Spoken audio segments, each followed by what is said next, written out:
Hi, welcome back. Here I'm going to talk about the secrets of how to get into reading. First of all, just read what you want. I know that sounds obvious, but too often people get put off reading because they are ordered to read things they don't like. If you just start off by reading nonfiction, that's absolutely fine. In fact, that will increase your knowledge and oftentimes make it much easier to read works of fiction. It's a good idea to make a list of books you want to read and make your way through that list, because goals help us to achieve.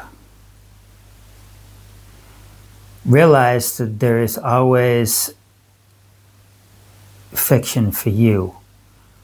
Research authors who have lived similar experiences to you, and it's likely you'll find authors that you can relate to.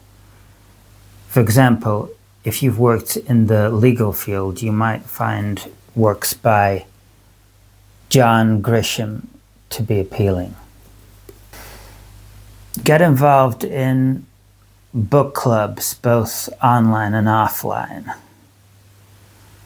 You will find this helps you to engage with texts, and you may want to argue a point with other members of your club, which is really interesting and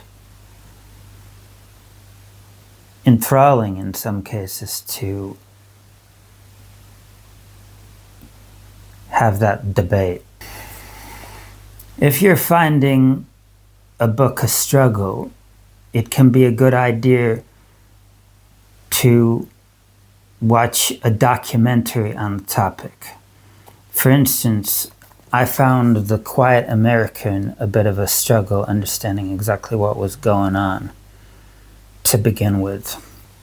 So I watched a documentary about the Vietnam War and its origins. And that really informed me about the geopolitical climate and enabled me to understand the novel well. Don't force yourself to keep reading a novel or work of nonfiction that you really don't like. Some books that are published really are mediocre.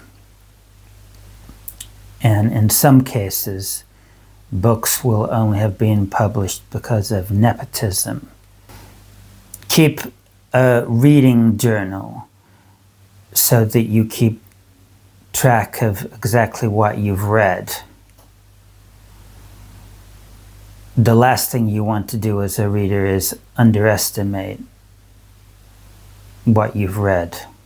Audiobooks are just as good as ebooks or books in most cases. The only time I don't think they're quite as good as books is when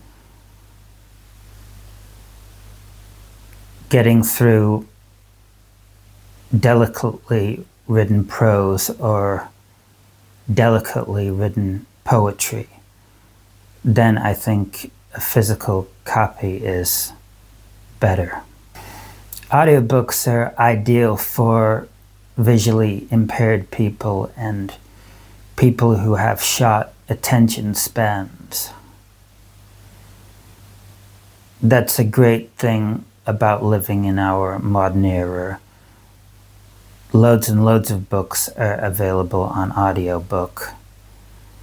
Lastly, take notes when you read so you've got something to say to your friends and family about the book, or perhaps your local book club or your online book club or whatever.